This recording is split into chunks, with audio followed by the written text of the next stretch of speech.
God help whatever teachers got them this afternoon, that's all I can say. Okay, here we go. So we finished with the motion 1 before the break, didn't we? No motion. Oh, sorry. Back to motion 2. Item 9 on the agenda. That's by Councillors Nicolson and Hughes. Councillor Nicolson. Oh, thanks, Provost. If ever there was a transition from events from the joyous singing from the local children to this issue, that's it. I kept thinking about the children of Gaza and Israel all the way through that, and particularly given its relevance to that particular region of the world. As I say, but our motion, it can't go without passing what's happening in Gaza with this council, adding its voice in a small way to the joining in the worldwide condemnation, not only of the Hamas attack on the 7th, but the subsequent response of the State of Israel to the attack on the people of Gaza disguised as a war. 10,000 missiles, 500,000 troops, battlefield artillery deployed in one of the most densely populated areas in the world. It can only lead to one thing, and that is mass killings and casualties of civilians. You know, and I want everyone in this room is got their own views on it, taking in their own information about it.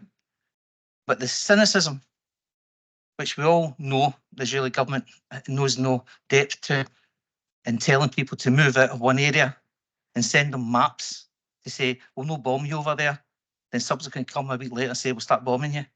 And you can only take from that there's another operation on the go here. They are pushing all these civilians down to the borders with Egypt, where hopefully that will be where they'll be contained, and that will be somebody else's problem. And then the day, and they'll take that on board. But what's difficult, myself in particular, as I say, I know everybody in this chamber will have their own views. Was watching the Israel government has one of the most sophisticated propaganda machines in the world. They rolled out right away with the self-defense, and quickly, as usual, the United States, the UK, and I think Austria was the only countries that bought into that. Even they quickly realised the extent of the destruction that Israel was intent to put upon the people of Gaza.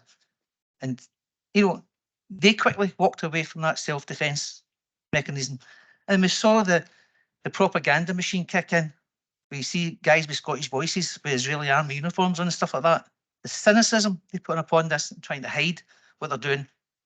And then anyone who actually takes an interest in the history of that area, it's a long, winding one. And ironically, the passing of Henry Kissinger was quite interesting at the same time, because he was one of the main architects for formulating that disaster out there, the American policy. And I thought that was quite ironic, him passing the same week that happened, because he was the architect of all that. But the main point of this motion today is just to recognise that we as a local authority and our communities in Renfrewshire also recognise that we can no longer turn a blind eye to what the State of Israel is doing out there. We can no longer be told to pick a side.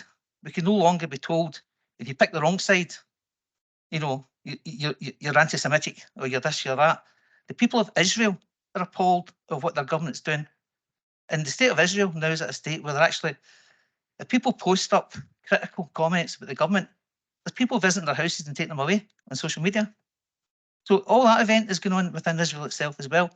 And the real issue you have here is the intent of Netanyahu, and this goes back to trail. We can't label on this one man. It goes back to trail to McGonigle and others in the Likud party, whose stated policy is to have the whole of Israel back to what they think it should be, and that means getting rid of the Palestinians by any means necessary. But I think the situation, and particularly given it's in our own neighbourhood, is appalling, and they should be treated and called out the same as we do for any barbarism that goes on. And I know they like to use the word barbaric collectively towards the terrorists, but the State of Israel is a terrorist country. because it is deploying terrorist tactics on the population of Gaza, and it's in any other frame, it's war crimes that have been committed. You know, you can't hold a population responsible for the actions of others. That is a stated war crime, and I suspect the fallout from this is going to be far and wide. And I suspect the difficulty of all this is when you embark on a particular course of action, which involves brutalising your neighbours and brutalising who you see as your enemy, you also brutalise yourself. The state of Israel is a militaristic state. They've managed to brutalise their own population into believing all the things they do is justified and it's all done in self-defence. It's not. People have to start looking at the politics of the government's Israel as well. So I think from a humanitarian perspective, when you see the extent of the damage that's been done and we're being told to believe they're hunting for terrorists, I mean, I dread to think what any state thinks flattening entire communities and bombing them into oblivion is hunting for terrorists. They're actually saying the entire population of Palestine are terrorists, and we have to treat them like that. And we have to actually sort of believe that the Israeli government and its actions are reflecting the will or the support of, they like to call themselves a Western country, but they're not, because people just don't behave like that towards a population. They don't behave unless you are a dictatorial, militaristic regime who's hell-bent in delivering policies which you believe is what the people of Israel want. And I know that people say, well, it's a democracy, you know, but democracies can act the same as any other kind of regime in using tactics and deployment, which are totally unnecessary in my view. I'm not a deep expert in obviously in Middle Eastern politics, but I know enough about it.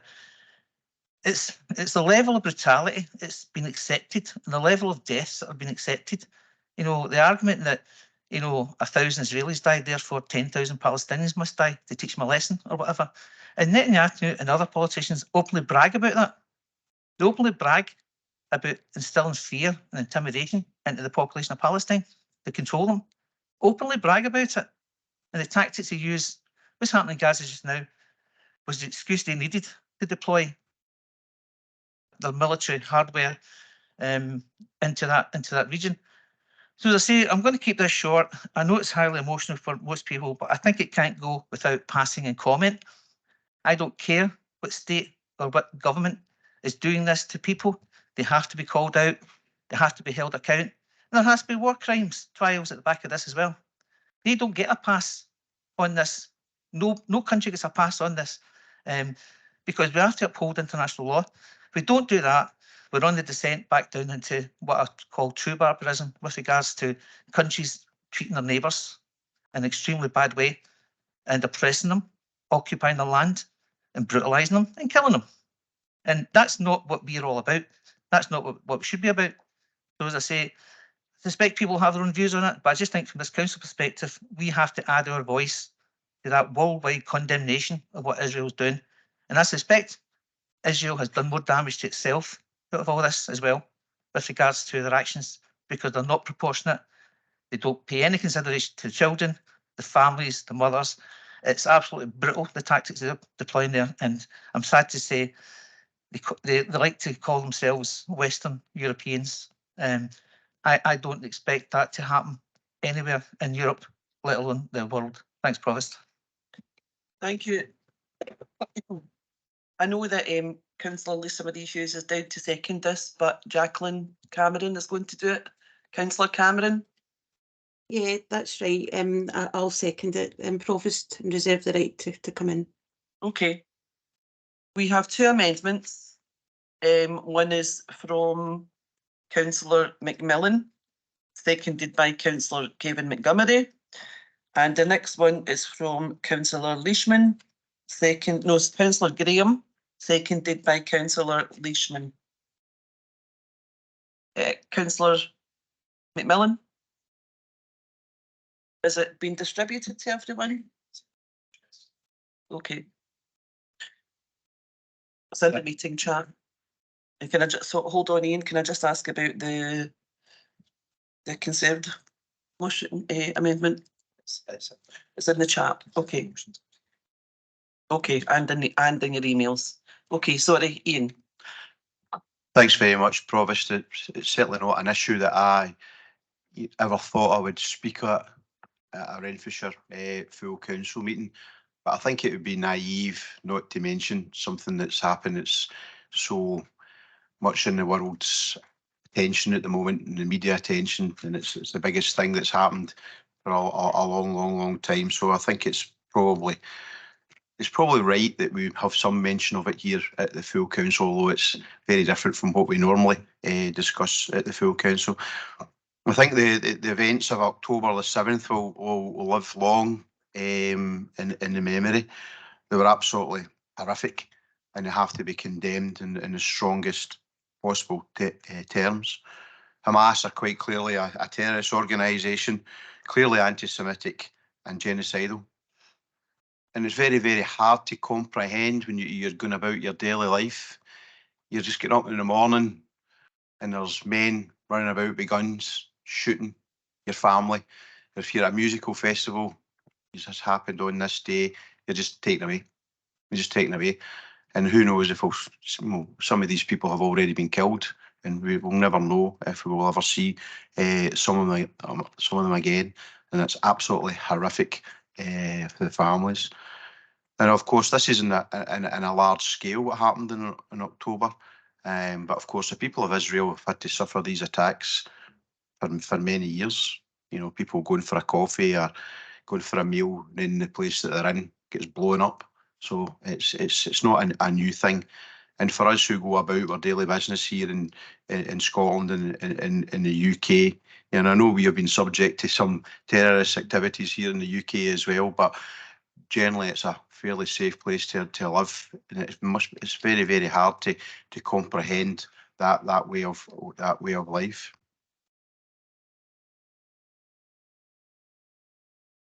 What we are calling for in our motion as well is for Israel to show some level of restraint in their actions. We certainly understand that, you know, sovereign states have a right to defend themselves. However, their response has been disproportionate, I would say, and way over the top. And I'd just like to reiterate that the Palestinian people are not Hamas. And I think the scene that I will take with me for the rest of my life is the small premature babies struggling for air. I've seen a lot of different things on television over my lifetime, but I think that's probably the worst thing that I've ever seen. And the other scenes in Gaza have been truly awful. Now we'll never, solve the problems in the Middle East and Renfrewshire Council. That ain't going to happen. But every power of diplomacy has to be used. Both Hamas and the Israeli government have to be convinced that a ceasefire is in everybody's interest and absolutely necessary. I think the goal for everybody has to be a two-state solution based on UN resolutions, so that people in that area can finally live in peace. Thank you. Thank you, Councillor McMillan. Councillor Montgomery? Formally second and reserve my right to come in. Okay, thank you. Councillor Graham, Neil Graham. Thank you, Provost.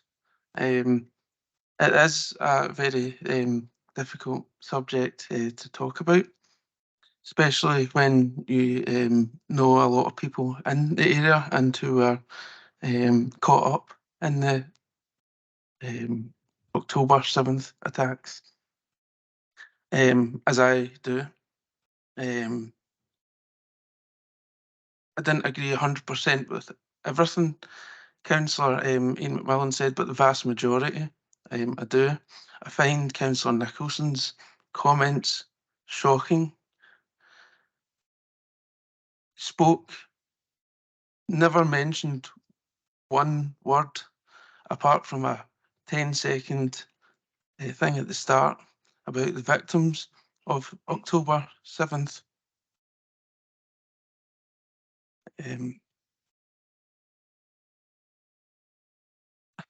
As Israel, talking about Israel as an apartheid state is wrong. Whether you like the current Israeli government or not, the last coalition government had an Islamist party and the governing coalition of the Israeli government until recently, until the last election in which Netanyahu was elected.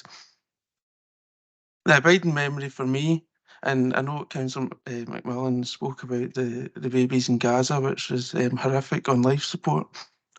What will stick with me is certainly in the city of Ascalon, a town that I've visited on many occasions, where over 300 people died, and they weren't just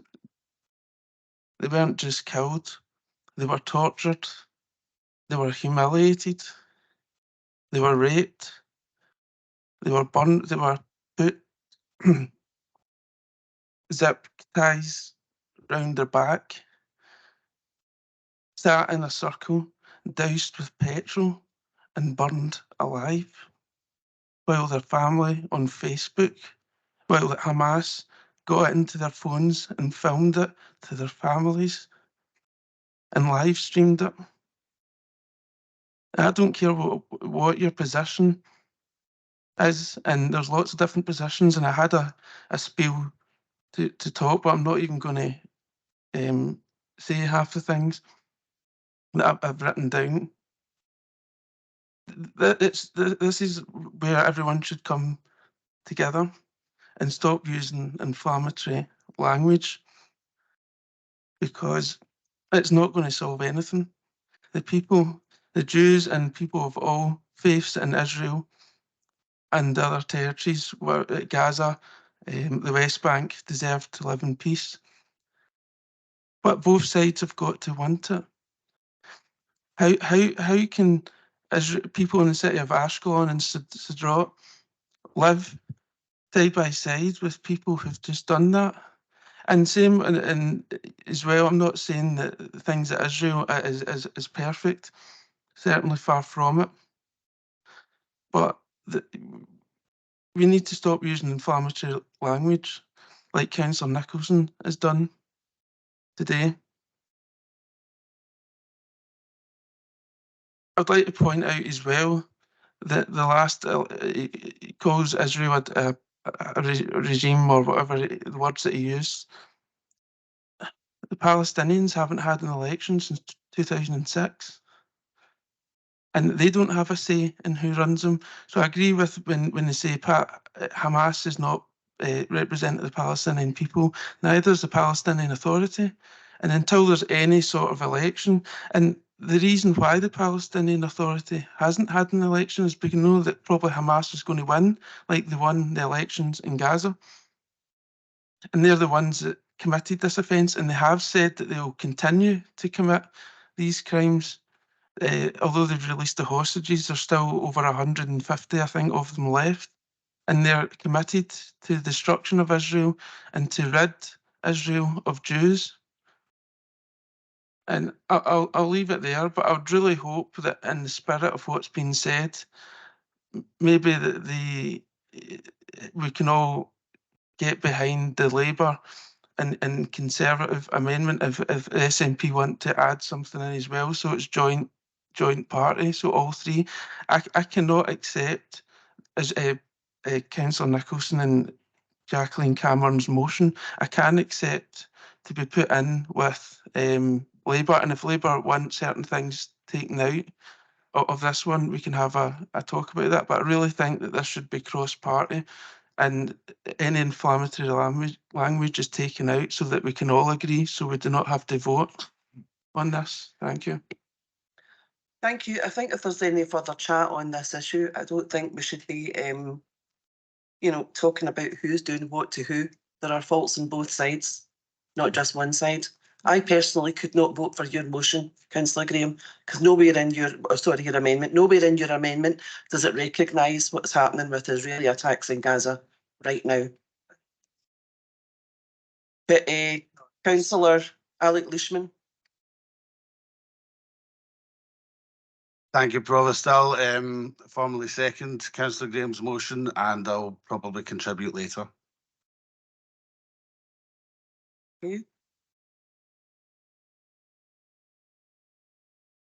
Councillor Devine. Thanks, Provost. I haven't heard anybody, including Councillors McMillan, Nicolson, or indeed yourself, Councillor Graham, say anything other than that Hamas is a terrorist outfit. It should be dealt with. However, October the 7th was an appalling attack on people. Appalling. Nobody could say another than that.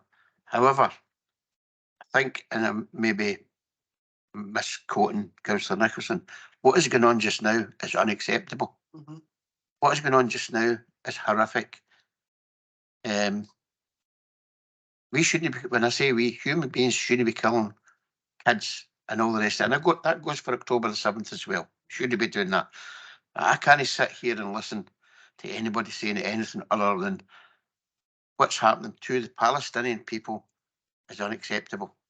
Now, and this is all down to the Israeli government, because I've seen a lot of protests from Israeli people as well who are against it. Netanyahu is on criminal charges, but he keeps trying to fiddle with the law so that he doesn't get done. And I think you kind of maybe kind of mentioned that as well. But the big problem here is we've got America, who seems to think that they can have proxy wars in Palestine and in the Ukraine and get away with it. They've done it for years and years and years. And for the Americans not to vote for a ceasefire at the UN and for Britain to sit on their hands is unacceptable. The only way to solve this is to get people to talk. We did it with the IRA and all the people in Northern Ireland, and it seems to be working fairly well. The only way to stop this is for people to talk to each other. They might hate each other, but they have to go on, because all we're doing now, and I don't mean personally, is we're just breeding the next Hamas and terrorists. That's all we're doing. Nobody's going to tell me if they're sitting in Palestine getting bombed, schools are getting bombed, hospitals are getting bombed. That's supposed to be against the Geneva Convention, but it's happening virtually a daily basis. That should not be happening. Thanks, Provost. Thanks, Councillor Devine. Councillor Jacqueline Cameron. Thanks, Provost. Yeah, just like everybody else, I was really shocked by the events that unfolded, and I think the images that we see in the news, the news is always bleak, but certainly they're seared in my psyche, and I'm sure everybody else feels the same. So yeah, the Hamas attack was horrific, and some of the scenes that Councillor Graham described are incredibly upsetting, and the lack of respect for human life, sexual violence against women, torture and kidnap of innocent people just enjoying a festival or going about their daily lives was horrific. And of course, Israel had to do something. They had a right to respond to that. But unfortunately, the response has been disproportionate, to say the very least. So then we were faced with even more horrific images, as Councillor McMillan was describing. And again, it was a very, very bleak image to watch in the news, and really, really upsetting. I don't think I've cried so much in ages watching the news and the images that we saw time and time again. The Israeli government can choose to have a proportionate and targeted response. I understand the logistics of the way Hamas work, but they can have a targeted counter-terrorism operation, and that's what they should be doing. And Councillor Devine reflected on, basically there should be cooperation, not conflict, because he's absolutely right. You can get rid of the Hamas terrorists, that carried out these atrocities, but there'll be more people who will come in their place until Israel sits down at the table and looks at a two-state solution with Palestine. The whole thing makes me think of the words attributed to Gandhi: an eye for an eye makes the whole world blind. And until they sit down and talk about this with a political approach, then nothing's going to change. I was absolutely ashamed that the UK abstained on the UN resolution for a humanitarian ceasefire. It was embarrassing, as well as shameful. And finally, I just wanted to say, when something is so far away from home, sometimes it can be hard for us to grasp exactly how horrific it is. But I was looking at the kids singing today, and I was just thinking, if this was happening in Johnston or in Paisley, how could we cope with that? How would we be feeling about that? And the reality is, if there's not a ceasefire now, hundreds of children like the ones that we saw singing today are going to die before Christmas, and that's a fact. So yeah, I support Councillor Nicolson's motion. I'm seconding it, and I'm calling on everyone to agree that we need a humanitarian ceasefire now. Thank you. Thank you, Councillor Cameron. Councillor Jim Patterson. Thanks, Provost. I suppose I want to talk about a slightly different aspect of what's going on now. I mean, the appalling violence in that region is we should all be ashamed, essentially, as a race, rather than as any specific religion or anything, as a race, that this is allowed to happen in this day and age, and it shames us all that it continues to happen. If I take the point, there's very little we can do about it in terms of other than call it out, which is what we're doing today in our various ways. I don't 100% agree with everything I've heard from anybody so far, actually, but that shows the complexity in this situation, to be honest with you. What concerns me is the division within our own communities off the back of this. Wherever there is any kind of incident like this, it never takes long for somebody, extremists in our own communities, to take advantage and to use it to promote their own message and getting, I suppose, levers into our community. I spoke about that at the leadership board on a different subject, but it's really in my mind just now about how extremists are in our communities trying to pass themselves off as concerned residents when they're not. They're trying to play to the lowest base and people's anxieties and all that. So that's a big concern of mine. That's one of my immediate concerns as a local councillor who represents everybody. Suppose in terms, I could, and being totally honest in this, I could probably comfortably vote for our motion or Labour's amendment. Really, I don't see a great world of difference in them. I've only just briefly read it, so I don't have any of that. I find the Conservative amendment, and they have every right to do so, far too one-sided in the sense of it doesn't condemn the actions of the Israeli government, so I wouldn't be comfortable supporting that, although I do support their condemnation of Hamas. So I think we're in a bit of a quandary. I think had there been a real desire for consensus from the Conservative group, that amendment wouldn't be worded in the way it is, and on such one side. I think the Labour amendment is came along with a kind of more realistic chance of a compromise, I suppose, in that position. As far as I understand, it is the position that the Labour group at the Scottish Parliament hold and kind of put forward when this was debated there. But so that's really all I want to say in it. Is that I suppose there's one thing I want to finish on, and I don't know, and I don't agree with him often, with the journalist Andrew Marr. I think he's an LBC now. I'm not sure because I'd seen it online. He kind of made something that I found really interesting, was you've got a right to silence on this issue. You don't need to speak up on it, and people shouldn't infer because you're not out shouting for one side or the other, you're somehow okay. And if you're for one side, you're somehow all right with the other side being slaughtered when it's not the case. You've got that kind of right. This issue is too nuanced and complex to be used as a kind of, I suppose, a proxy for other views as well. I'm always really uncomfortable, I suppose, when we talk about this issue, but other politics gets attached to it, as if, I mean, there'd be this, I don't want to go into too much detail on that, but I think there's a lot of assumptions about people's politics made when you declare for your opinion on this, which I think is really unhelpful, and I think it makes people really uncomfortable to contribute as well in a kind of measured way. So that's all I really want to say there. Thanks very much, Provost. No, thanks. I think you made a good point there, Jim, about, you can disagree with the actions of the Israeli government just now without being anti-Semitic. And I think that's part of the problem. People are automatically being labelled. So I'm glad that you raised that issue. You addressed it today. Councillor Kenny MacLaren. Thank you, Provost. I have to say a lot of what I was going to say has already been said by other councillors, so I'll cut short what I was going to say. But I think it's important that we have this debate today. It's important that as many people as possible continue to raise the issue of the violence in Palestine, especially when we have political leaders in the West and the Western mainstream media failing to protect the lives of civilians who have found themselves in the middle of a war zone. But this latest round of atrocities and war crimes did not start on October the 7th. It started in 1948 when the State of Israel was formed. It was estimated that Israeli terrorists killed in the region of 750 British soldiers and policemen based in Palestine. Israel is a state born out of terrorism and one that continues to terrorise not only Palestinian lands but also its neighbours in Jordan, Lebanon and Syria. It also routinely ignores UN resolutions. At last count, it was 62, but I'm sure there's far more they've ignored, and again, with absolutely no consequence. If the Israeli attacks were about getting rid of Hamas, then why carpet bomb Gaza, including hospitals, schools and refugee camps? When the UK was dealing with the troubles in Northern Ireland, no one dared suggest that we should carpet bomb Belfast. So why is the Zionist State of Israel allowed to continue its slaughter of civilians, of women and children? If this was about getting rid of Hamas, why destroy the infrastructure of Gaza and the forced migration of Palestinians from that region? This is just another land grab by the Zionist apartheid terrorist State of Israel.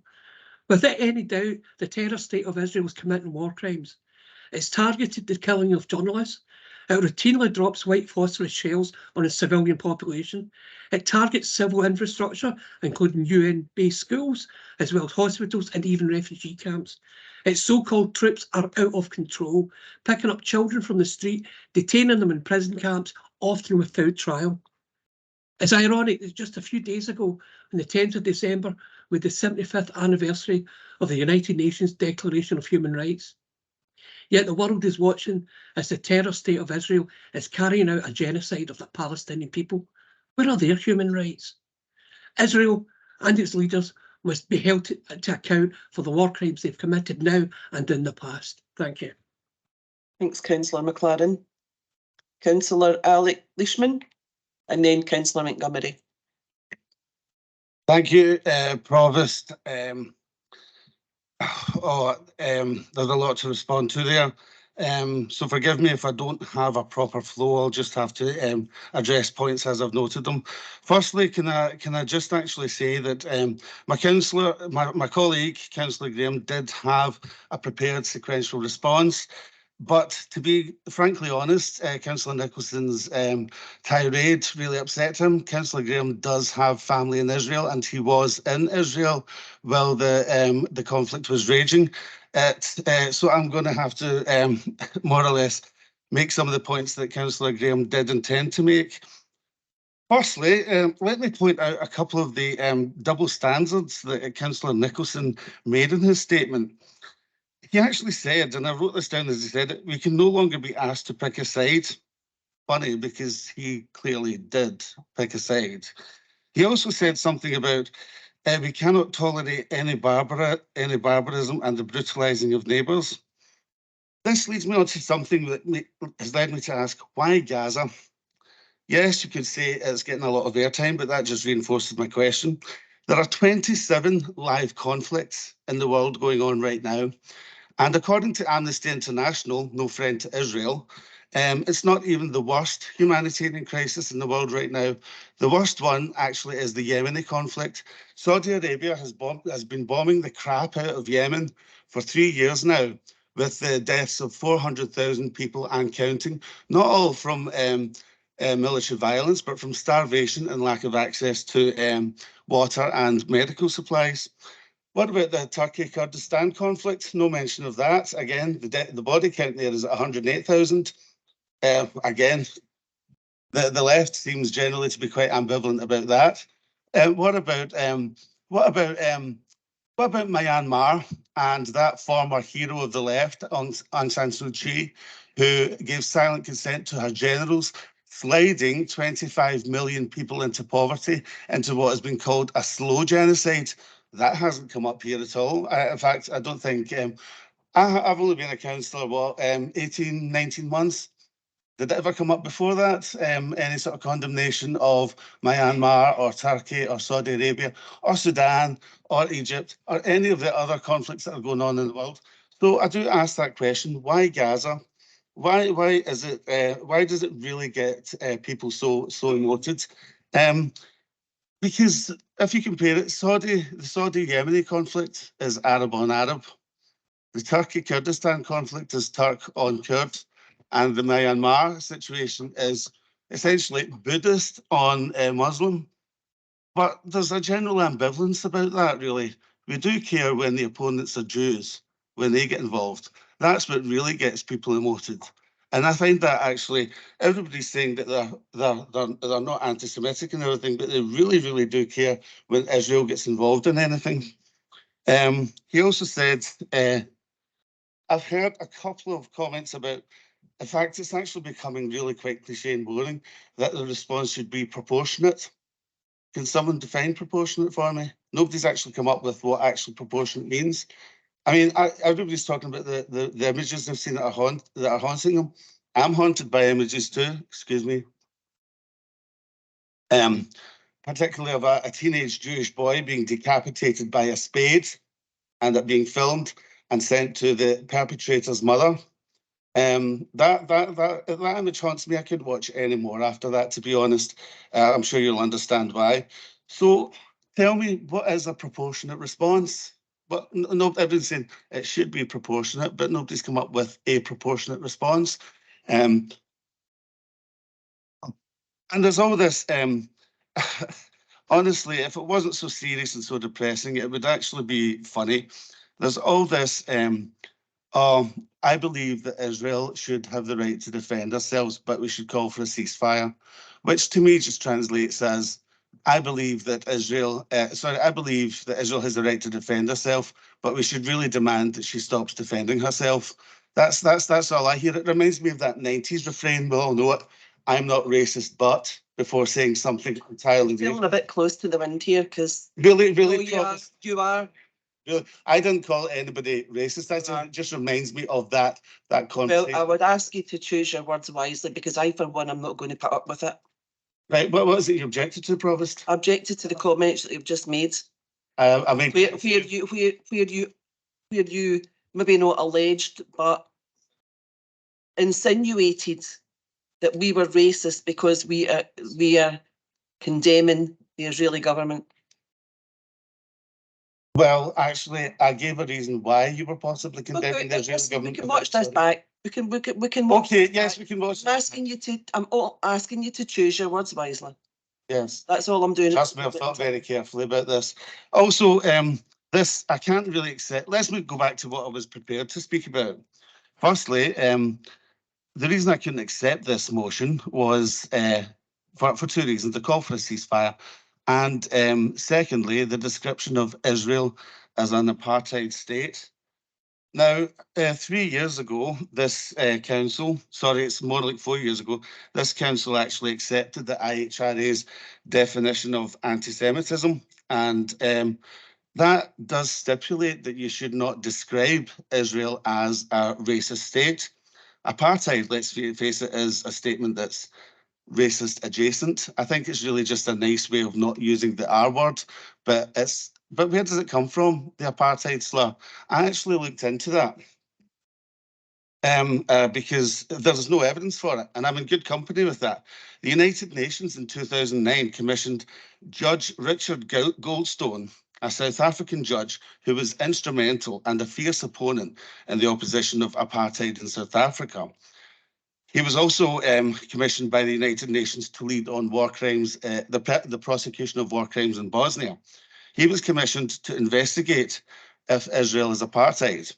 After a lengthy and comprehensive, very, very wordy document, his conclusion was that the description of Israel as an apartheid state is quite essentially offensive. Even Amnesty International rejected its own commissioned report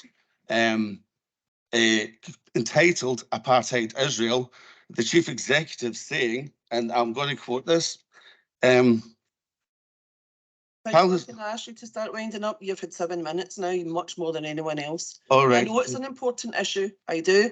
I'll give you another minute to. Okay, sure thing.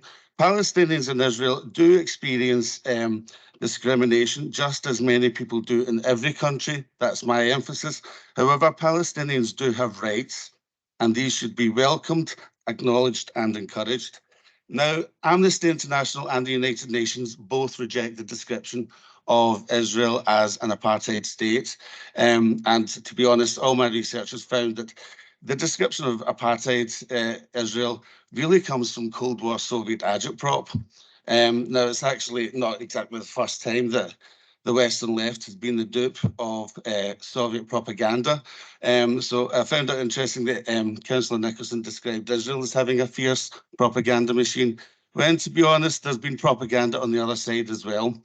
So I can just say that I was actually very, very horrified by what Councillor Nicolson said. And yeah, there's absolutely no way I can support it. I think the Labour's amendment was more balanced, but I still do support the Conservative motion. Thank you. Okay, right. Councillor Devine.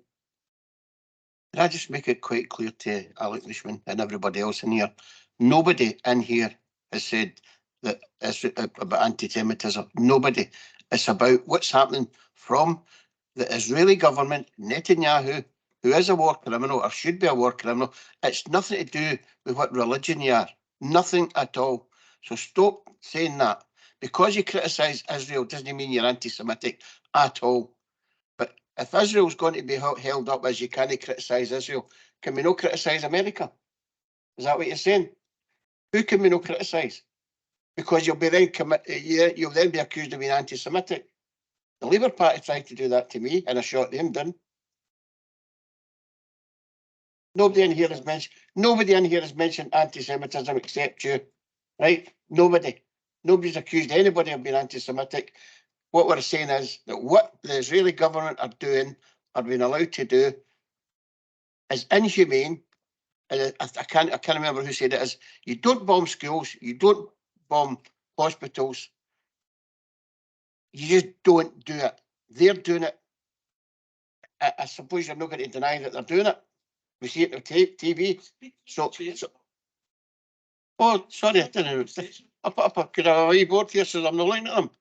Nobody in here is that I know, and even the ones I've criticised in there are anti-Semitic, and none of them people here I know are anti-Semitic. So stop coming. You stop short of saying it. I think that's what the Provost saying. We're anti-Semitic. We're not. We're anti what's going on in Palestine just now.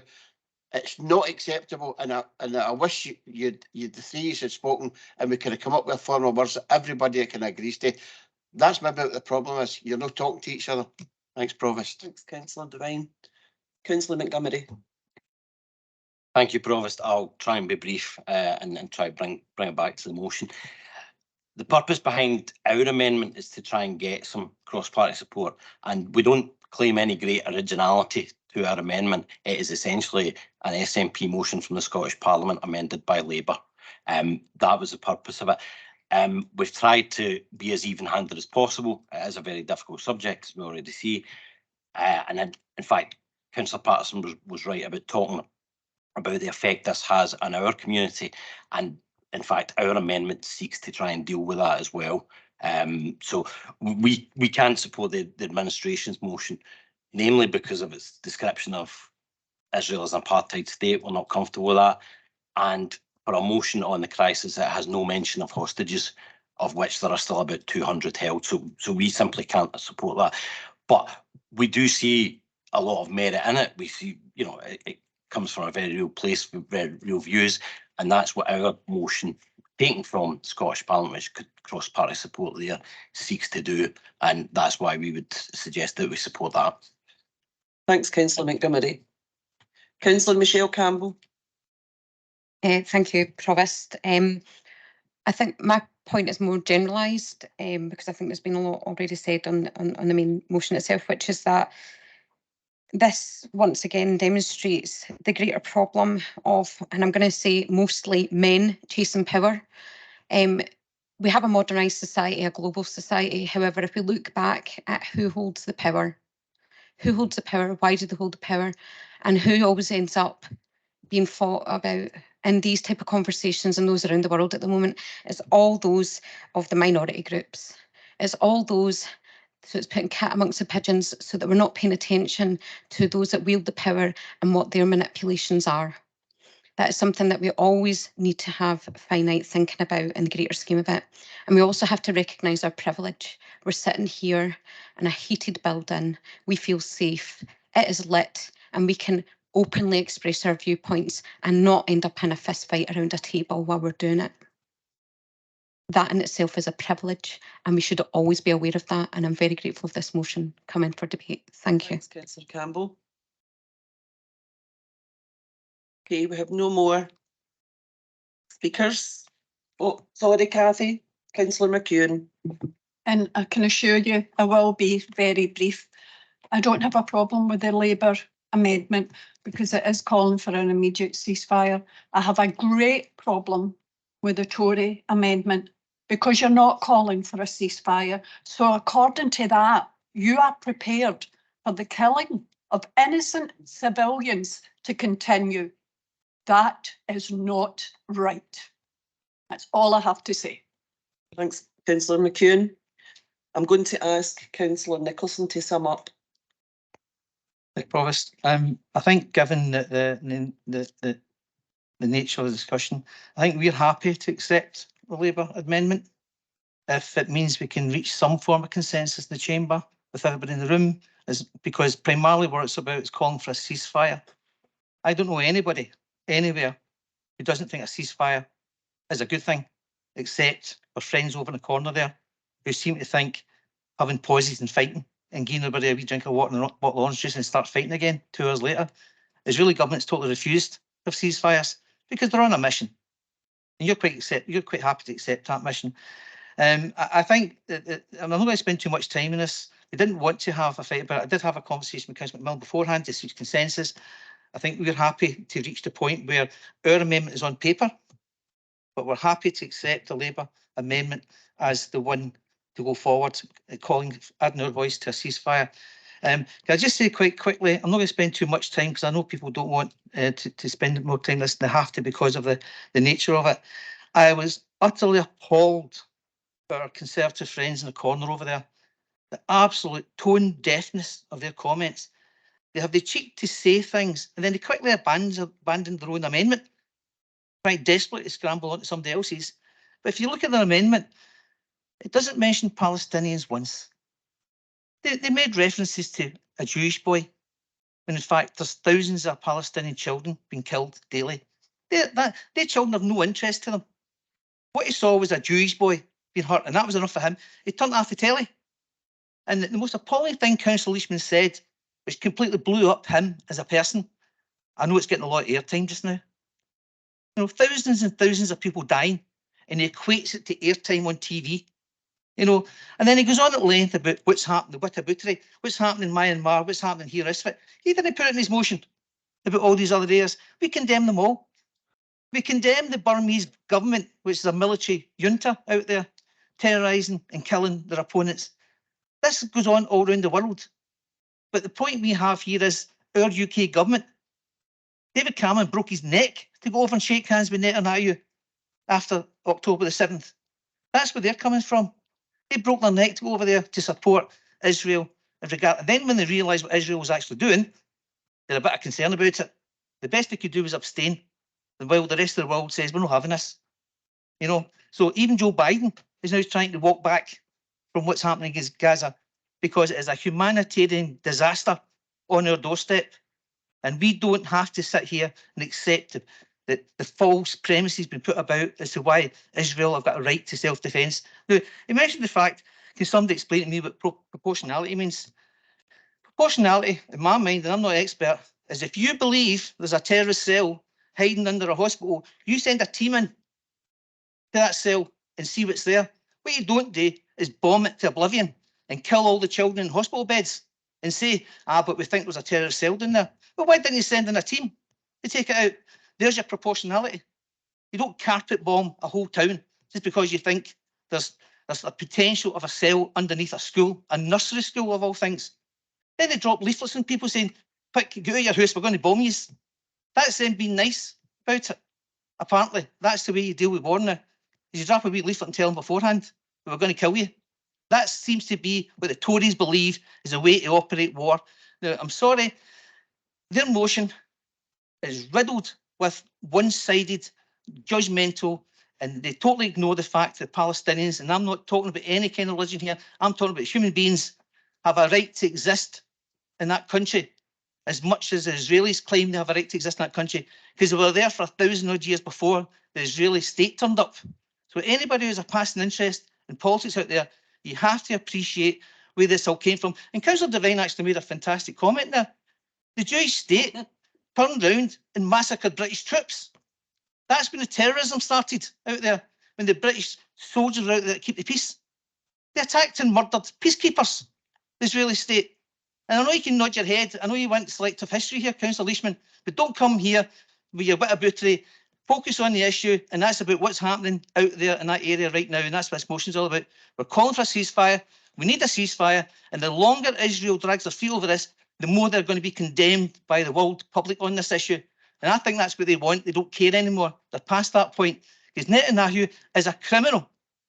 He's a war criminal. He's a criminal for corruption, and he's trying to avoid the courts in Israel, and he's using the people of Palestine as an excuse and an expense to allow him to stay in power for as long as possible. And that's the bottom line loss as well. The people of Palestine are paying for this disproportionately with regards to the attacks. Yes, they have been getting attacked by Hamas with rocket attacks for years. Yes, they have built walls to try and stop Hamas infiltrating into Israel. Yes, they've done all that as well. But this particular occasion, to kill, destroy, intentionally and blow up hospitals with people in it is unacceptable in any standard of human engagement. So I say, and I'll finish by saying to Councillor Graham, I like it when the Conservatives come along and try and lecture us on the use of words. He uses the word pogrom.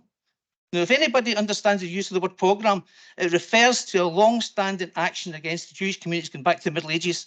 And it means an entire attack against a particular sect related to Jewish people.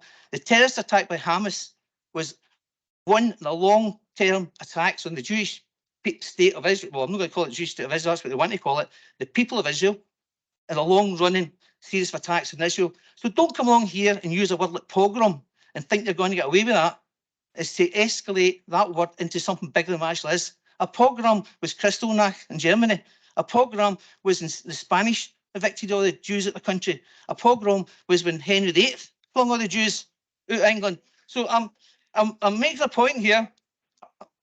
Councillor, Yeah, I said my last point. We'll Councillor, I know. we listened to your contribution through Councillor Leishman. Councillor Nicholson's been speaking for 5 minutes.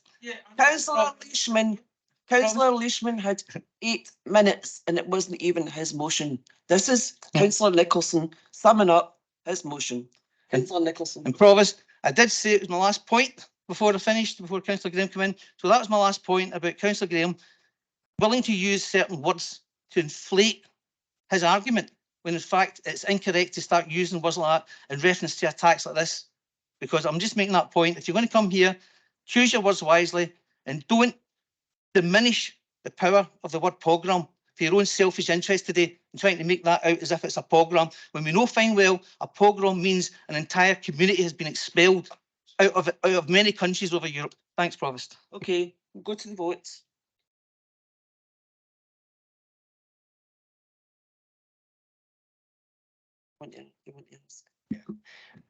Thank you, Provost. Can I just confirm with Councillor Graham, whether, given the comments he made during his own contribution, does he wish to accept the Labour amendment?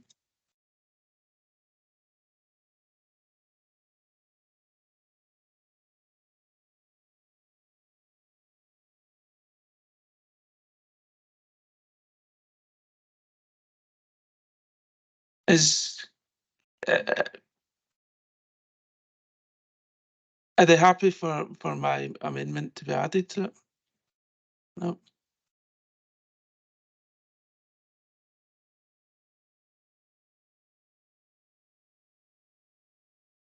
No, I'm not accepting that. Fine. Thank you, Councillor Graham.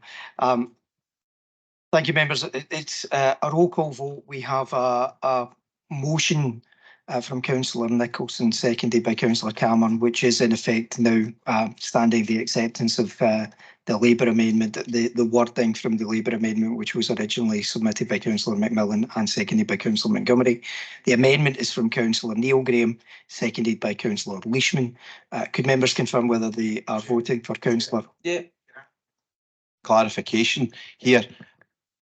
We want our motion, our amendment to stand alone, because as Councillor Montgomery had mentioned, there was a couple of lines or a couple of words in Councillor Nicholson's motion that we were a bit unhappy with, not unhappy, but uncomfortable with. So we would like our amendment to stand on its own. Councillor, sorry, Aye, Councillor, if I can clarify, Councillor Nicholson accepted your amendment, which was an entire replacement. Right, that's fine. I just wanted to clarify that. The wording appears as exactly as you submitted it. However, in terms of the council's standing orders and circumstances where the mover of a motion accepts an amendment, the mover still stays as the mover of the original motion. So it is Councillor Nicholson's motion, but the wording is entirely lifted from your amendment. Right. There's no remaining wording from the SNP amendment. Right. The SNP motion. So that's clear. So the SNP motion, although it's in using Councillor Nicholson's words, it's still there on print, but we're not voting Yes. on it. Yes. Right. Just want to make 100% sure. Yeah. Right. Thanks very much. Get mine. In time, that's a good point, well made, Councillor McMillan. In terms of the minute will reflect the wording that there was a motion submitted and that wording. It will reflect the wording of the two amendments, but depending on the outcome of the vote, if the vote of the council after this roll call vote is to now accept the wording from your amendment, that will be the decision of the council. Okay. Hope that makes matters clear. So could members confirm whether they're voting for Councillor Nicholson's motion or Councillor Neil Graham's amendment? Councillor Adam. Councillor Nicholson. Motion. That's his motion. Councillor Airlie Nicholson. Councillor Ann-Dowling. Motion. Councillor Burns. Motion. Councillor Jacqueline Cameron. Motion. Provost Cameron. Motion. Councillor Campbell. Motion. Councillor Clark. Motion. Councillor Davidson. Motion. Councillor Devine. Councillor Andy-Doig. Motion. Councillor Rogie-Doig. Motion. Councillor Gilmour. Motion. Councillor Grady. Motion. Councillor Gillian Graham. Motion. Councillor Neil Graham. Councillor Gray. Amendment. Thank you. Councillor Hood. Motion. Councillor Hughes. Motion. Councillor Innes.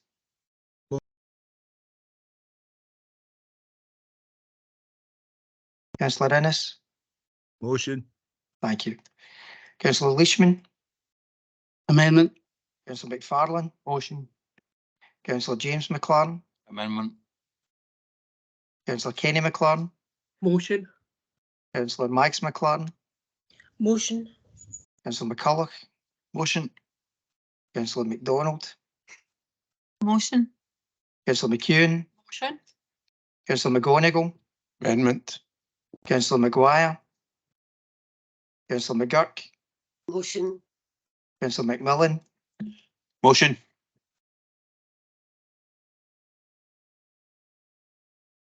Councillor McNaughton. Motion. Councillor Montgomery. Councillor Mullen. Councillor Milet. Motion. Councillor Nicholson. Councillor Patterson. Motion. Councillor Rodden. Councillor Rodden. Motion. Thank you. Councillor Shaw. Motion. Councillor Smith. Motion. Councillor Steele. Motion. Councillor Hannigan's voted for the motion. We have 38 for the motion, 5 for the amendment. The motion is carried. Okay, thank you. Brings us on to motion 4 by Councillors Gilmour and Ann-Dowling. Councillor Gilmour. Oh, sorry, wait, I'll ask if there's any amendments first. Do we have amendments? An addition. There's an addition which has been distributed to you. Have you seen it yet, Councillor Gilmour? Okay, do you want to go ahead then? Yeah, probably just a small update. Due to a slight change in running order, Councillor Graham will be seconding the motion. Yeah. Just to keep update. Provost, looking at the addition to motion 4 and taking into consideration the body of the text of this rather large motion put before the council today, that actually said that it's probably going to be about a 10-year process to achieve the success. And given that we need to address the issues of community transport immediately, or as quick as we can, because of the surfeit of bus services, I would agree with the addition to motion 4. I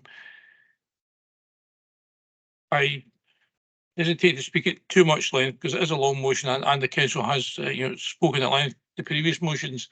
But I think suffice to say that the bus services we have today is not fit for purpose. I think we'd all agree as councillors, we've seen over the last number of years basically what I would call a race to the bottom with bus services. We've seen services in decline and fares on the increase, and frankly the model that's in operation at the moment does not frankly work.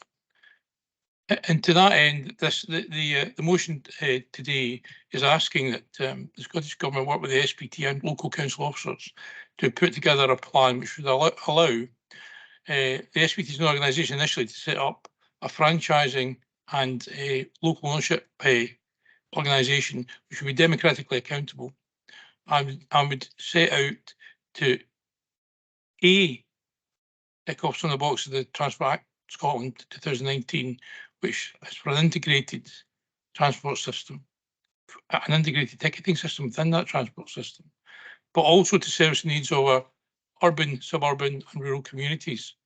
Clearly at the moment, I think if there's not a councillor in here who would not have had a letter and email asking about bus services, and indeed we're all, I'm sure that's all quite common. So I'm not going to speak at too much length, Provost, but I do believe that if this franchising service is achieved, we will have not only a better bus and integrated transportation system, but we'll have a social benefit to the people who use it. And indeed, those to use it not just for social and recreational purposes, but those to use it to get to work. If we have a reliable, easy to use system, people will fulfil Scottish Government targets of coming out of their cars at least one journey in 5 and using a bus service. To achieve that, it's got to be reliable and easy to use. And that's why we're looking for integrated ticketing. I could speak at length, Provost, but I've been warned off by my leader that I really don't want to read both pages of this amendment. I did want to share it with you all. I have to say, I think it's the longest motion that I've seen. Provost, you know me, I don't normally put long motions up. I believe that sometimes the concentration value of certain members is not as it should be. So I shall leave it at that. Thank you, Provost. Thank you, Councillor Graham. Thank you very much, Provost.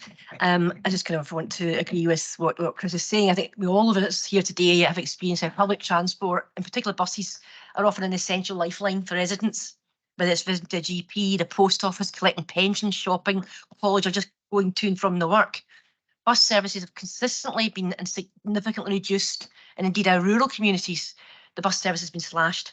The decision to dramatically reduce services is purely based on profit, and in my view shows a complete disregard for passengers. I'm aware the council is carrying out a survey on local buses. Hundreds of residents have signed up to Renfrewshire Labour's Better Buses campaign, which is a steering group involving residents from across Renfrewshire. Let's remember, because the private companies don't, buses are public transport. They're often supported with public money, and the needs of the public need to be central to this. The impact of these bus cuts affect all wards, and we encourage all parties to support this motion. Thank you very much, Provost. Thank you, Councillor Graham. Councillor Jim Patterson. Thanks very much, Provost, and I'd like to thank Councillors Gilmour and Graham for accepting the very brief addition at the end.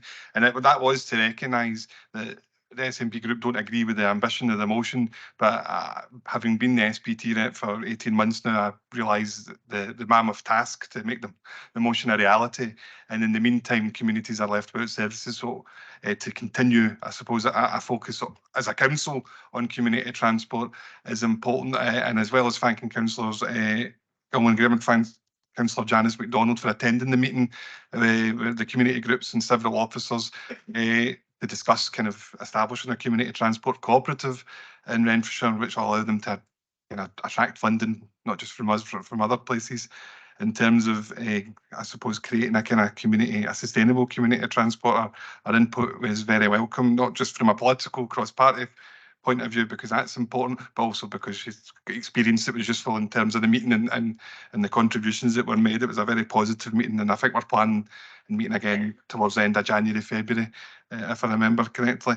In the terms of the motion itself, I have no disagreement with it. I responded to a member of the campaign who contacted me about it, saying, as SPT rep, I would represent the view that the council reached today at the SPT meeting tomorrow when we discuss this issue, and I will be sure to highlight the fact that we've, unless something's about to happen, I'm not expecting that we unanimously agree this motion, and that is the view of Renfrewshire Council.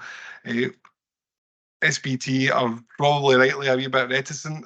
They believe, and certainly the officers at SPT are always at pains to advise the legislation, and the powers are fine, but they lack the funding to make this happen. And I think they have kind of robustly responded. The chair, Stephen Dornan, and the vice chairs, Councillor David Wilson and Councillor Alan Moyer. So it is a proper cross-party, all parties represented or major parties at that level.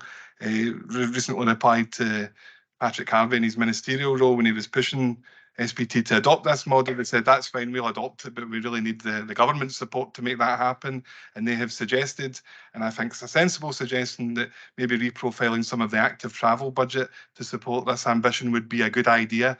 Not because I don't support active travel, but I think if we're serious about tackling net zero and reconnecting our communities, public transport has to come first, because that's the only way you'll get people out of cars. Active travel is great when it works. However, if you're wanting to get a mass kind of solution, the investment has to be public transport. So I'm very supportive of the SPT stance on that, and I think we probably all are, because I think that's where we feel the money has to go. And I'm happy to take this view of the council to SPT tomorrow. Thank you. Thanks, Councillor Pattison. Councillor Robert Innes, do you want to second the addition proposed by Councillor Pattison? Thanks, Provost. Yes, I happy formally second that. Okay, that's great, thank you. Councillor Ann-Dowling. Thanks, Provost. I'd like to come in and commend Councillor Gilmour and Councillor Dowling for the motion, and I'd like to commend Councillor Pattison as well and Councillor Innes about the SNP amendment. I've long been a fan of cooperative economics, and I think the community-based model has got a lot to commend it to ourselves. The point is well made by Councillor Gilmour, because Councillor Gilmour, Councillor Graham and Councillor Rodden's online. Less than 2 months ago, Provost, the Ward 9 councillors were hit with a bombshell by Key Coaches, a local company which gave the residents of Howwood and Lochwinnoch 4 days notice they would quit the service for these 2 villages, which is a lifeline service for residents, commuters, workers. And that kind of behaviour is really not acceptable. It's not on, and that really sets the case. It puts the case in a nutshell, Provost, as to why we need change and why change has to come. We can't have that kind of model anymore. The motion, I think, is very clear. It talks about integrated transport. For example, people in Lochwinnoch have long wanted a integrated setup where the train and the local bus service can actually tie in. And this is difficult because ScotRail's a big national conglomerate, and the local companies were struggling as well to meet the changes. We need to do this better. As Councillor Pattison said, if we're serious about net zero, we need to make these changes happen. We really do, because there's too many communities suffering. Councillor Hood has spoken this week in the local media about communities in Speightson and Johnson Castle affected by the decision of Key Coaches. The Ward 9 Council are well aware of what happened in Howwood and Lochwinnoch, how our constituents were affected by Key Coaches. Paisley Labour councillors have raised the issues about Key Coach's decision, I think, to act. I think it's the number 5 service, Provost. They've been impacted by Key Coaches. And Ward 6. We simply, Ward 6, Provost, thank you. We simply can't allow this to happen. But the point has been well made by Councillor Patterson. And I have to commend Councillor Patterson. I've did this locally within the ward, within my own ward, and I'll continue to do so.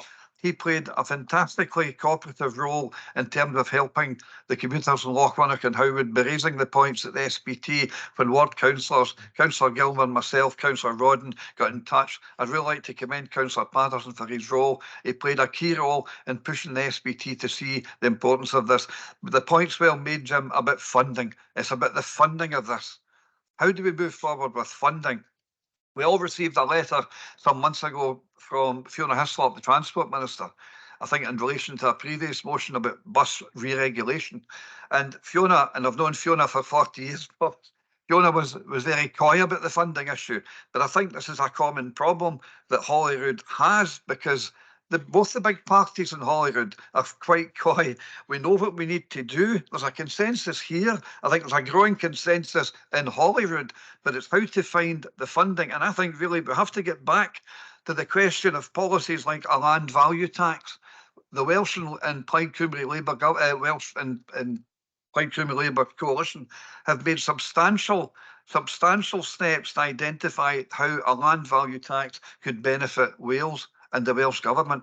We need to, the parties in the Scottish Parliament, the big players, the big hitters, the SNP and Labour parliamentary groups need to get around that table and look to seriously bring in a land value tax for Scotland, which they could easily do under the devolution settlement.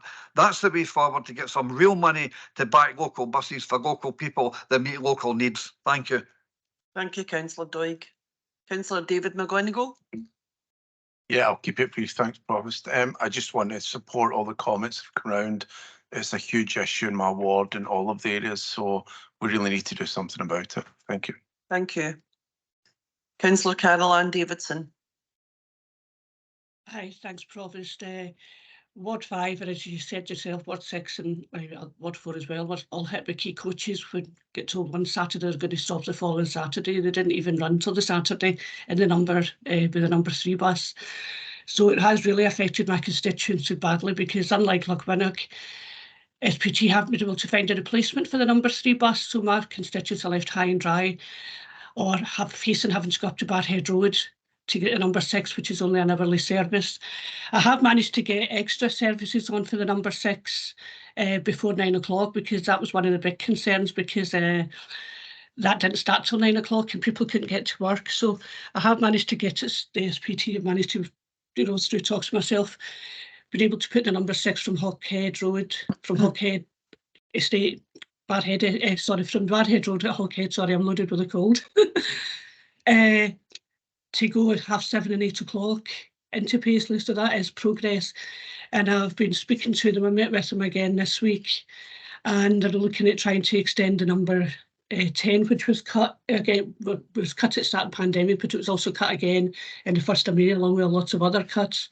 So we're trying to see, I'm still trying to work on getting that extended, but as of now, SPT don't have any money to replace the number 3 bus for my constituents, which is, it's really a massive impact. Some constituents, even in your own ward, Provost, are now left housebound because they can't get down to the main road to get another bus, such as a 26 or whatever. So just want to work that. It's not just a big bus companies. The key buses have really left my constituents high and dry as well. So that's all. Thank you. Thank you very much, Caroline. We don't have any more speakers, so we just agree with the addition. Yeah. Okay, Agree. motion 5, Councillors Burns and McLaren. Councillor Burns. Thanks, Provost. I put this motion forward today that the Chief Executive will write to Scottish Water regarding Main Road Fergusley at Linwood Toll. I think many of us are aware it's constantly flooding. The reason the motion has been put forward, I've great concern. One, we were just talking about, there's major disruption to our road network between our villages and towns, the bus network, and in particular Linwood Road, the traffic is then diverted. It's delaying ambulances getting to the RAH and emergency vehicles between our towns and cities. The other thing I picked up quite recently, a few weeks back, it was like a pond. The manhole covers on that road burst, they come up, they end up lining the road. Kids are playing in that. There is real danger of life. I will praise the council officers. They do go out, they do put the road closures in place, but they're telling me it's a Scottish Water issue. So I urge the members just, if they could support the motion, and ask our Chief Executive to raise this with the Chief Executive of Scottish Water. Thank you. Thank you, Councillor Burns. Councillor McLaren. Thank you, Provost. Yeah, I'm aware of the flooding issues at this point. No, Councillor Mags McLaren. Sorry. Councillor Mags McLaren to second. Yes, I would like to second this motion and just say I'd like just to agree with everything that Councillor Burns said.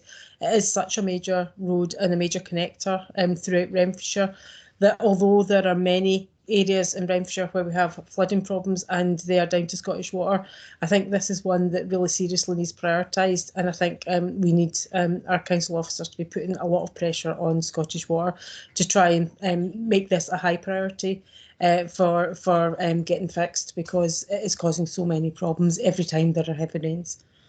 Okay, thank you, Councillor McLaren. Councillor James McLaren. Okay, thank you, Provost. Yeah, I'm aware of the flooding that happens here, and many of my constituents have had difficulties getting home because of it. I was just wondering if whether we could get a report back to a future ILE board on this matter, please. Thank you, particularly when we get a response from the Chief Executive of Scottish Water. Thank you. Okay, thank you, Councillor McLaren. Councillor Janice MacDonald. Hello, thank you. I welcome the motion and thank Councillors Burns and McLaren for bringing it forward. The roundabout's not in my ward, but I live in Linwood and I find swimming out of the junction can be quite difficult from time to time. I would just like to highlight that maybe as we're having the communication with the Scottish Water, that there are a number of other areas that are quite susceptible to flooding along that area, and I would be keen to ensure in some way that anything that's done actively doesn't have consequences somewhere else, particularly in relation to the homes in Ferguslie, for example. So it's just to sort of highlight that might be a concern of local residents. Yeah, that's maybe something that the Chief Executive could include in the correspondence to Scottish Water. Okay. Councillor Ian McMillan. Again, supportive of this motion. Well done, Councillor Burns and Mags McLaren for bringing it to full council. At the last ILE board, I had expressed disappointment that we hadn't got a report on the recent flooding in Renfrewshire, but I was promised that we'd come along to the next board, and that's fine. Linwood Road, you know, it's been going on for a long time. I started work in the DHSS, as it was at that time, the 4th of January 1984, and just a few weeks later, I couldn't get to my work because it was, surprise, surprise, flooded. So it's not a new thing. It's been going on for a long time, and certainly I've spoke to Alan Russell about it recently, and I know that the council officers themselves are in contact with Scottish Water to try and get a long-term solution to this. But I certainly welcome this motion coming along, and it's certainly, as far as I can hear, it's got cross-party support, and I think that's important going forward. Okay, Councillor McMillan. Okay, Councillor Burns, it seems that everyone's in agreement. Do you want to say anything else? Do you want to sum up before we... No, that's fine, Provost. I'm quite delighted that I'm aware it was a holding station for Ferguslie to stop it getting flooding, but there is obviously some sort of capacity issue there. The reason why I put the motion up, I've got a mother and her daughter works in Asda. She's 16, so every time it rains and she finishes at 10 o'clock at night, she's then got to go the scenic route through Ferguslie or up through the back road, and it's no ideal, particularly in the winter night. So thanks very much for No, I don't think it's very safe either, Councillor Burns. Thank you. Okay, so the motion agreed. Motion 5. That brings us to motion 6, councillors McGonigle and Gray. Councillor McGonigle. Thank you. That's not good. Is that better? Yes. Sorry about that. Maybe you could just tip the microphone down towards you a Can wee you hear me bit. now? Yeah. Good. So the council notes and supports the ethos of the Wave Trust 70/30 campaign to reduce child abuse, neglect and other adverse childhood experiences, ACEs, by at least 70% by the year 2030. The Wave Trust campaign already has wide cross-party support and plays an important part in entrenchment and intergenerational health and income inequalities. That was hard words to say. Council ask officers to bring a report on progress to a future meeting.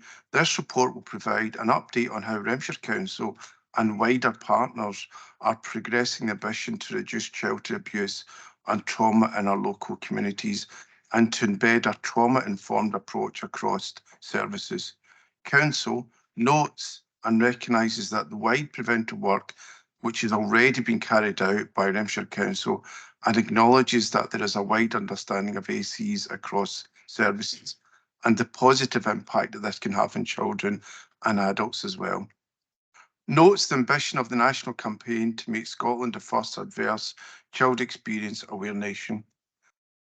Notes that Renfrewshire Council cannot achieve this ambition alone and there is a wider responsibility and multi-agenda approach required in addition to the support of our wider communities.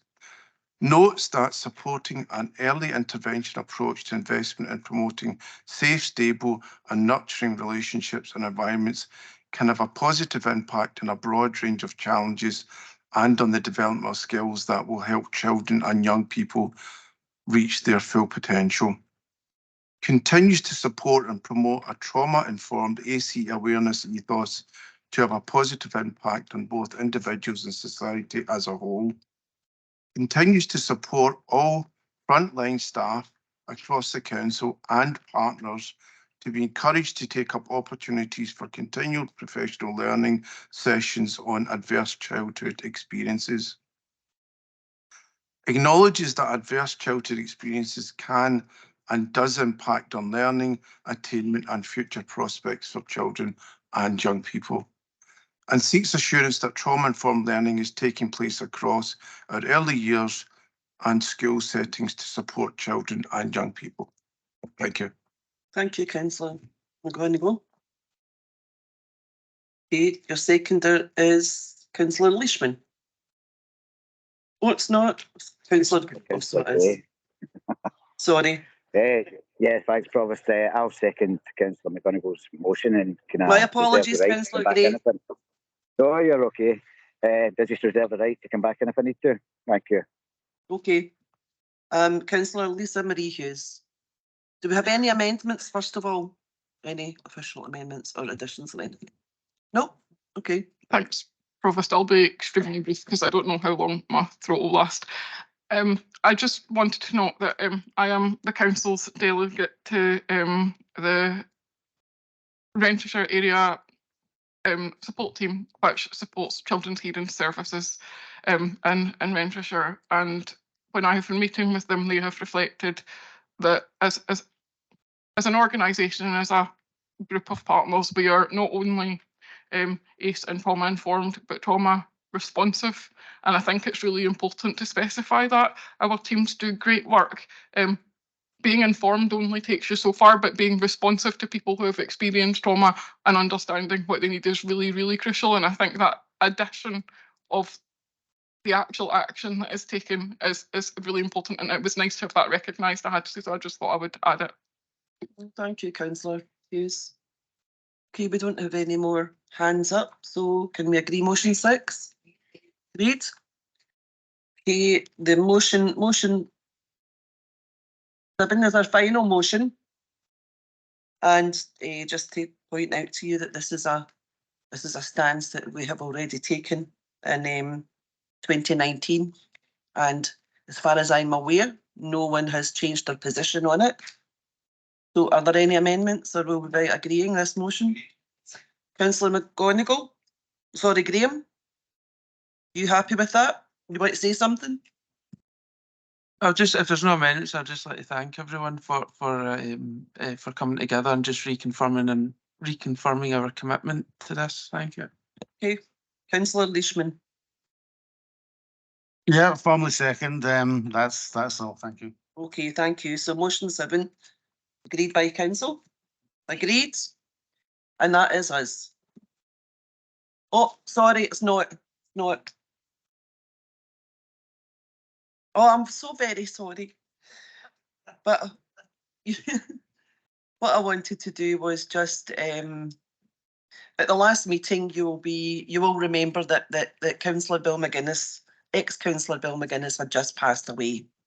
So I don't think anyone, it was so raw, I don't think anyone was really feeling like paying tributes right there and then to him. So I want to just do that today, and just to see how missed he will be by a lot of us who were very friendly with Bill. It will also be a loss to his family, of course.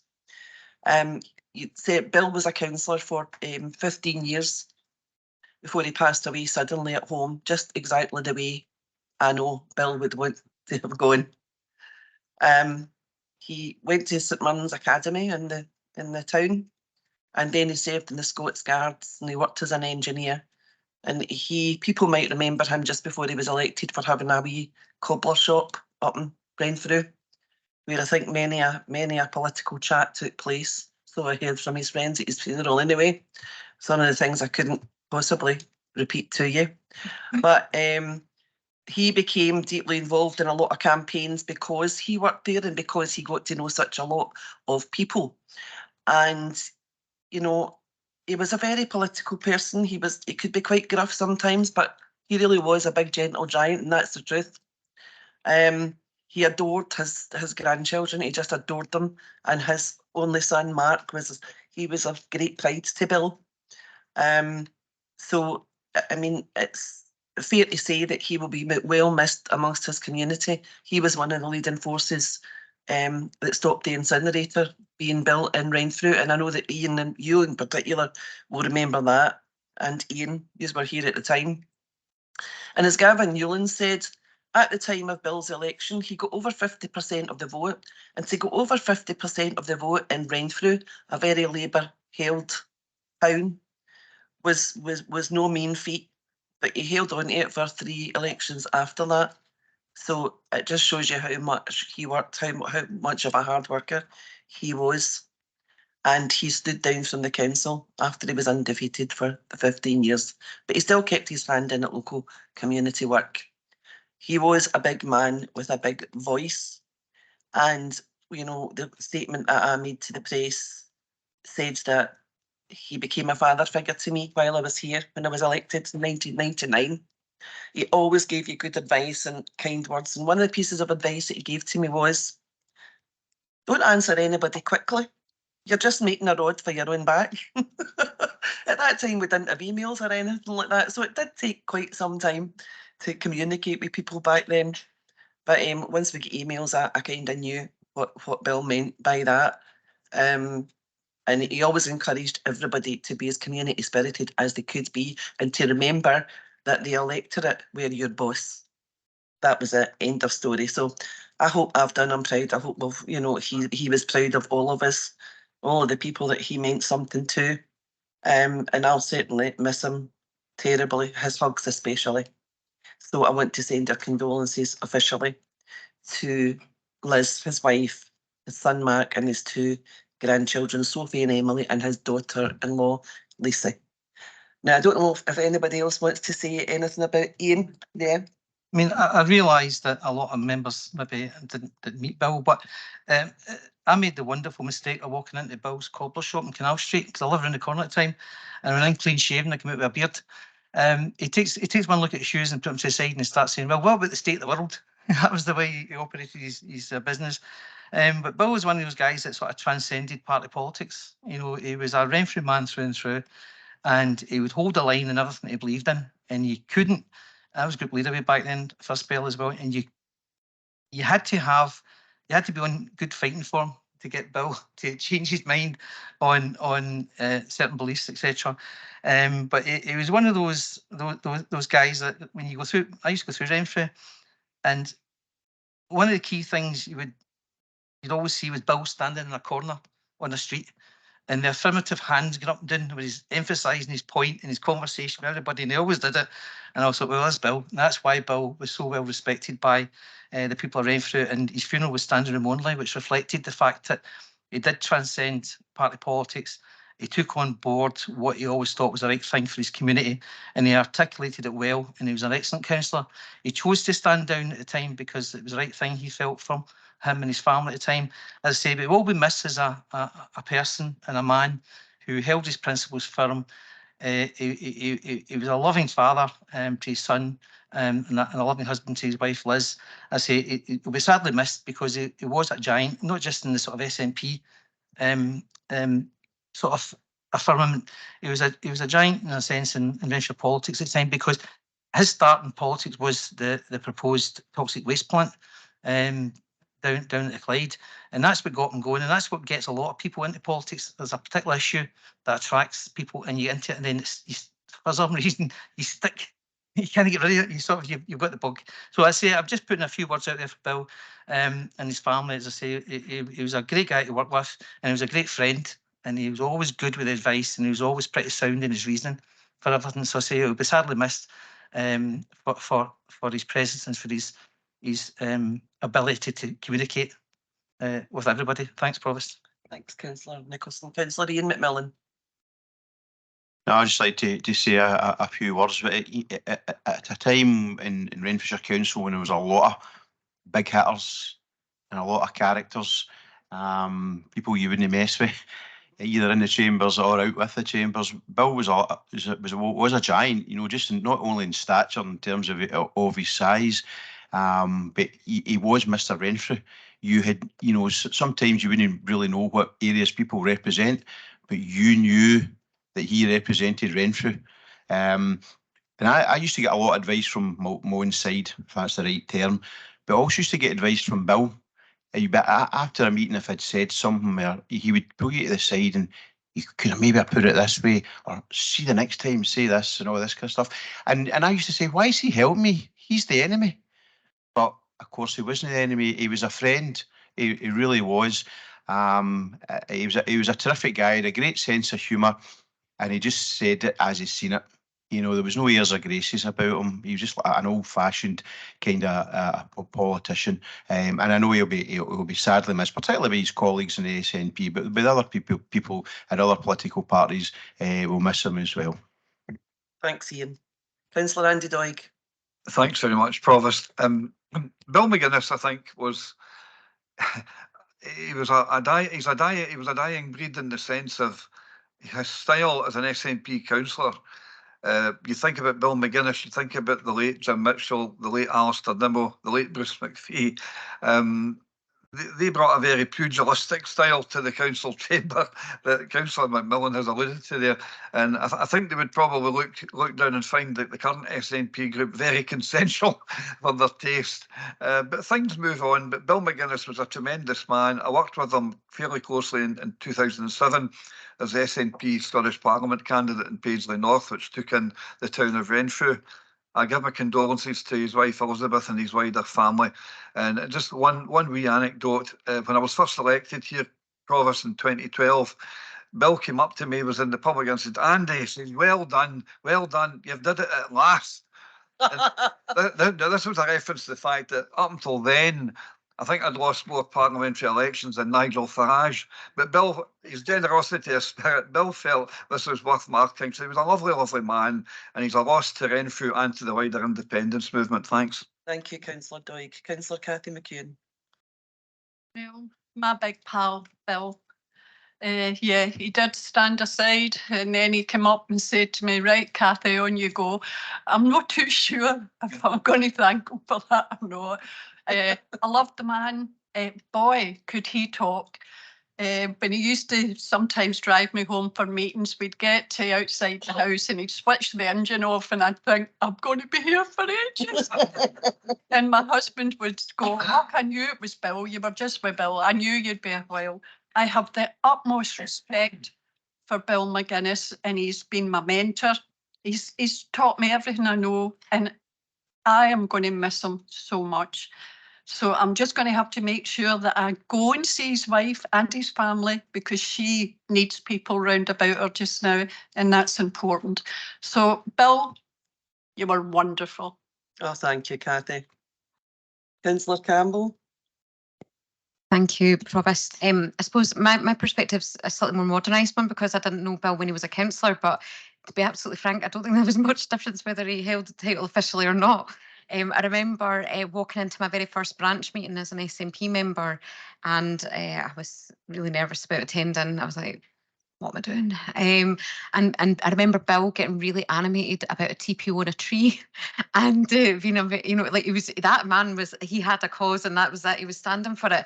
And then I don't know why the distinct thought I've had of recent times since he was passing has been about him passing his flat cap round to get donations in the meetings and things. So it's just those small things that really make a difference. And I think that one thing that really stands, I think it's a really important thing, in particular the way politics is at the moment, that Bill stood as a man of integrity, with decency and respect in the way that he treated his colleagues, but also opposition members, even if he didn't agree with what was being said, either in his own party or across the benches as well. And I think that that's something for us all to reflect on. His presence will be felt for years to come. I remember when I stood against Jim Patterson in the by-election, in which Jim won his vote by 4 votes to be the candidate. That was the first time he put my name forward to go for any sort of thing. I was very self-effaced and I wasn't sure, and Bill was very supportive of everyone and anyone, young people getting involved. He was always very keen about the young'uns coming up and needing to get behind and understanding your past, but this is where we're going in the future. It will be sadly missed, but I know that his legacy will live on. Thank you. Thank you, Councillor Campbell. Councillor Hood. Thank you very much. My first introduction to Bill was, so you like the gardening then? That was his first words to me. And obviously it was just like a 5 year, but he gave me so much information, especially when I dug out the flowers and put the veggies in. It was unbelievable. And the amount of which seedlings he gave me, I ended up passing them on as well. So very fond memories. He did love it when he found people that shared his passions. He absolutely loved it. Lisa Marie Hughes.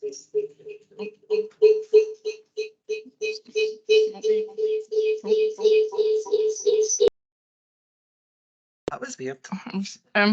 Thanks, Provost, and I'll be brief again, and I'll say you're right. He did love finding people who had enjoyed his passions, and I am a terrible governor, much to his disappointment, I have to say. I'm like Michelle and Jim and some of the other younger members of the administration in this room. I met Bill after he was a councillor. I met him as a branch member and as branch convener before for some of the time that he was alive. And people have spoken really eloquently about him, about the giant of a man that he was. I had to write the email out to our branch members to tell him of his passing. It's one of the hardest things I've ever done. I don't know how you quantify a man like Bill McGuinness. I think talking about people being giants, both in stature and in person, do that. Myself and John now represent the bit of Renfrew that Bill's Townhead ward became part of. And in politics, they say you stand on the shoulder of giants, and I think if any of us are half of the councillor Bill McGuinness was, we're doing a hell of a good job, and I'm to be as good as he was every single day.